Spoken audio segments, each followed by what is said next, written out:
पीलीभीत।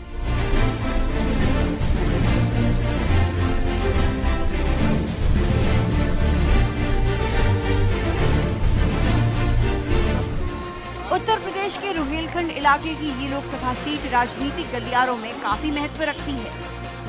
पिछले 25 सालों से इस सीट पर गांधी परिवार का दबदबा रहा है। पीलीभीत से मौजूदा सांसद बीजेपी के वरुण गांधी हैं। 5 विधानसभा सीट वाले इस लोकसभा क्षेत्र से इस बार बीजेपी ने मेनका गांधी को टिकट दिया है, जबकि कांग्रेस ने संजय कपूर को अपना उम्मीदवार बनाया है।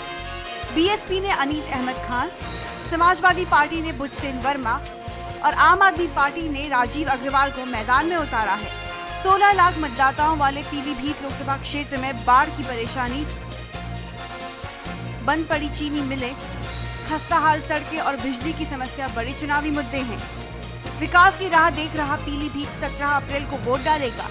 देश भर के नतीजे 16 मई को आएंगे। नमस्कार, मैं हूं पंकज झा। कौन बनेगा प्रधानमंत्री की नुक्कड़ बहस आज हो रही है पीलीभीत में।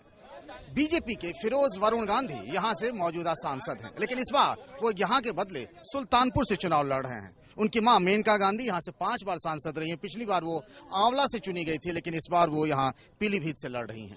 इस इलाके में आज तक कभी भी बीएसपी या समाजवादी पार्टी अब तक खाता नहीं खोल पाई। आमतौर पर मुकाबला कांग्रेस और बीजेपी के बीच ही होता रहा, लेकिन सबसे बड़ा सवाल कि आखिर कौन बनेगा प्रधानमंत्री। देश का मूड क्या है, इस बार कौन बन सकता। सबसे ज्यादा दावेदार वैसे भी यूपी में है, वो मोदी हो या मुलायम या फिर मायावती या फिर कोई और या राहुल गांधी। अब तो केजरीवाल ने भी वाराणसी से अपना दावा ठोका है। सबसे पहले बात करते हैं जनता से, जनार्दन से, क्या मूड चल रहा है। आप नौजवान हैं, क्या लग रहा है इस बार क्या हो सकता है। नौजवानों को देखते हुए मुझको लगता है कि हमारा एक ही रहबर है, रफीकुल मुल्क नेता है, वो है माननीय मुलायम सिंह यादव, क्योंकि नौजवानों के लिए उन्होंने ही काम किया है अब तक। मुलायम सिंह यादव जी जो हैं डिजर्व करते हैं कि वो जो हैं प्रधानमंत्री पद के दावेदार भी हैं। महिलाओं की पसंद कौन है। मुलायम सिंह। जोर से बोलिए जी। मुलायम सिंह। हाँ बताइए। मैं सबसे पहले तो मेनका गांधी जी से ये सवाल पूछना चाहूंगा कि पिछले 25 सालों से वो यहाँ की सांसद हैं, और उसके बाद ये पिछले 5 साल में उनके बेटे यहाँ के सांसद रहे माननीय वरुण गांधी जी, और उन्होंने आज तक इस जिले के लिए क्या किया है।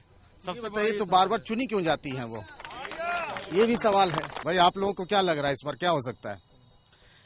इस बार जो भी है, फिलहाल तो मोदी की बहुत बड़ी लहर है, लेकिन लहर ऐसे ही नहीं बनती है। यहाँ पर 25 सालों से माननीय मेनका गांधी सांसद रही हैं, 5 सालों से माननीय वरुण गांधी सांसद रहे हैं। उन्होंने यहाँ पर कुछ नहीं किया है, जबकि सांसद जीतते क्यों हैं बार बार। वो जीतते हैं, यहाँ की भोली वाली जनता है। आपको क्या लग रहा है इस बार क्या हो सकता है। इस बार जो है परिवर्तन की लड़ाई है और सच्चाई की लड़ाई है, और ये परिवर्तन उठा कौन है। आम आदमी पार्टी जो है वो पूरे उसके समर्थन के साथ। चलिए ठीक है, बताइए जी। बीजेपी नहीं, बहन मायावती जी के यहाँ से जो हमारे कैंडिडेट हैं, अब की परिवर्तन होगा। और वो आज तक तो सपा बसपा खाता भी नहीं, अब की खाता खुलेगा। आपको क्या लग रहा है चाचा क्या होगा। अब की उत्तर प्रदेश में बीजेपी का नामो निशान मिट जाएगा।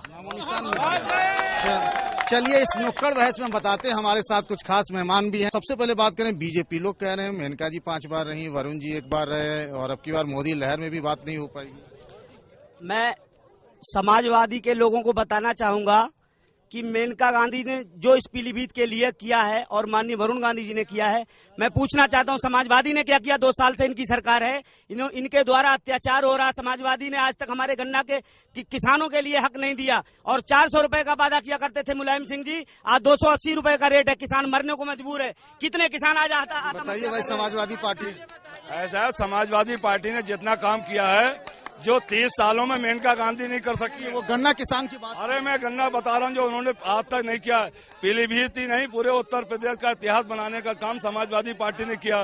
ये बता दीजिए, 2 बात बता किया है कि नहरों का पानी मुक्त करने का काम किया है, नलकूप का पानी मुक्त करने का। दूसरे राज्यों में कन्या विद्याधन नहीं है। कन्या 2007 में भी कन्या बेरोजगारी भत्ता 2007 में भी बटा था ये सब। ये बताइए बीएसपी से हम बात करें, अब इस बार मायावती जी कहीं प्रधानमंत्री बनने की कहीं नारे नहीं लगते आपके मंच से, रैलियों से, ऐसा क्या हो गया। क्या पीछे हट रहे हैं आप। नहीं, पीछे नहीं हट रहे। बहुजन समाज पार्टी के समर्थन से ही प्रधानमंत्री बनेगा, और 100% ये है कि बहन जी प्रधानमंत्री बनेंगी इस बार।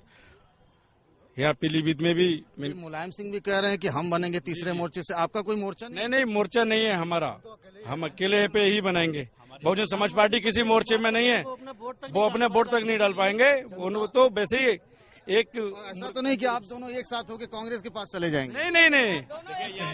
क्या दोनों एक साथ है, समाजवादी और बसपा दोनों कांग्रेस की गोद में बैठे और हमें ये दोनों भाई बहन का रिश्ता कई बार पता चल चुका है। मायावती ने गुजरात में जाके सबसे अच्छा नरेंद्र मोदी को बताया। आप ये बताइए कि ये जो तीनों कांग्रेस, भाजपा, सपा ये चल रहा है, आम आदमी पार्टी यूपी की लड़ाई में कहाँ दिख रही है? बिल्कुल सही आपने सवाल पूछा है कि आम आदमी पार्टी यूपी की लड़ाई में नहीं। इस देश का आम आदमी, इस उत्तर प्रदेश का आम आदमी यूपी की लड़ाई में सबसे आगे होगा इस बार। लोग आपको क्यों वोट दें? आपको लग रहा है यहाँ? हाँ, हमको वोट क्यों ना दें? हम लोग भ्रष्टाचार की बात कर रहे हैं। हम लोग यही बात तो वो सारे भी कर रहे हैं। सारे के सारे लोगों का इतिहास सारे के सारे लोग का इतिहास जानते हैं कि बीजेपी ने अब तक क्या किया, कांग्रेस ने अब तक आपके यहाँ तो खुद ही नहीं, आपके यहाँ तो खुद ही लोग टिकट वापस लौटा रहे हैं। वहाँ टिकट खरीदने की, बेचने की भी बातें आ रही हैं। ये इन लोगों के लिए सोचना पड़ेगा कि एक हमारी ऐसी पार्टी है जहाँ पर हमारी यहाँ खरीद फरोख्त नहीं होती है। यहाँ से किसी का खाता नहीं खुलेगा। यहाँ से माननीय श्रीमती मेनका संजय गांधी चुनाव जीतेगी, क्योंकि उन्होंने पीलीभीत के लिए जो किया है वो किसी पार्टी ने नहीं किया। माननीय नरेंद्र मोदी प्रधानमंत्री बनेंगे, भारतीय जनता पार्टी। अगर मेनका गांधी चुनाव आमला से जीती तो पीलीभीत क्यों आई है और लड़का भाग के क्यों? आपके इन्होंने 25 सालों का कुछ भी नहीं किया। आपके भी मुलायम सिंह आजमगढ़ चले गए। क्या आजमगढ़ तो हमारा क्षेत्र है, हमारी यूपी है, हम यूपी में चले गए। लेकिन ये तो दिल्ली वाले लोग हैं, इनका क्या वास्ता है? ये दिल्ली के लोग हैं। अगर ये इतना लोकप्रिय है तो दिल्ली में चुनाव लड़े। पीलीभीत की जनता मेनका गांधी को बुलाती है, क्योंकि मेनका गांधी का प्यार है, इसलिए पीलीभीत की जनता मेनका गांधी जी को बुलाती है। कांग्रेस के साथ भी हमारे साथ नेता आ गए हैं। ये बताइए कि शुरुआत में तो बीजेपी कांग्रेस की लड़ाई चल रही थी यहाँ पर, लेकिन पिछले कुछ सालों से देखें तो कांग्रेस गायब होती जा रही है। क्या बात है? कहाँ? पीलीभीत से? नहीं, पीलीभीत में कांग्रेस ने पिछले 7 महीने में अपना वजूद बनाया। नहीं, एमपी तो बीजेपी का ही हो रहा है। पीलीभीत में 25 साल में कोई विकास नहीं हुआ और जनता उन्हीं को क्यों रिपीट कर रही है? नहीं कर रही है। अब किसे नहीं जीती, वरुण जीते। ठीक है, जनता रिपीट नहीं कर रही है, वो खुद रिपीट हो रही है। वो पहले यहाँ पर पिछले विधानसभा में आंवला से जीती। अगर उन्होंने वहाँ विकास करा होता तो कोई आदमी जो है दूसरी कॉन्स्टिट्यूंसी नहीं जाएगा। पीलीभीत में अब बरोल जी वहाँ पर ये कह रहे हैं जाके कि मैंने पीलीभीत को स्वर्ग बना दिया। स्वर्ग आपके सामने है। कांग्रेस एक मौका 5 साल चाहती है। जो हमारा प्रत्याशी है वो वीवीआईपी। बताइए कि अगर कुछ नहीं हुआ तो अगली बार भी कांग्रेस, सपा, बसपा दिल्ली में साथ ही रहेंगे क्या? नहीं, ऐसा है ना, सेंट्रल में तो बहुत सी पार्टियां मिलकर ही सरकार बना सकती है। हाँ, बताइए क्या कहेंगे? कौन बनेगा इस बार? ये आम आदमी बनेगा। क्या लग रहा है आपको इस बार क्या होगा? किसी पार्टी विशेष की बात नहीं करते, ना हम सपा की, ना बसपा की, ना कांग्रेस की। व्यापारी हित की जो बात करेगा वो देश में राज करेगा। कौन सा चेहरा है? नहीं, ऐसा कौन सा चेहरा? ये अपना एजेंडा आज तक किसी भी पार्टी, चाहे वो सपा हो सरकार हो या वो बसपा का हो पार्टी हो या बीजेपी की, आज तक किसी भी नेता ने जो यहाँ पे खड़े हुए उन्होंने अपना एजेंडा ही नहीं रखा है। अगर मोदी इतने लोकप्रिय है तो मोदी गुजरात छोड़कर यूपी में क्यों आए लड़ने के लिए? यूपी की हमारी सरजमी है। गुजरात में भी लड़ रहे हैं। गुजरात हमने चुनाव नहीं, गुजरात लड़ रहा है। कह रहे हैं कि मोदी गुजरात छोड़ के बनारस। मोदी इसलिए आए हैं, मोदी उत्तर प्रदेश में इसलिए आए हैं क्योंकि उत्तर प्रदेश की हालत दुर्दशा खराब कर दी है माननीय मुलायम सिंह जी ने। यहाँ का किसान मरने के लिए मजबूर है और मेनका गांधी जी जनता का काम करती है, इसलिए पीलीभीत की जनता। चलिए, नुक्कड़ बहस में पीलीभीत से कौन बनेगा प्रधानमंत्री की इस कड़ी में आज मेरे साथ इतना ही। फिर ये सिलसिला जारी रहेगा। मेरे सहयोगी एक और कड़ी लेकर हाजिर होंगे।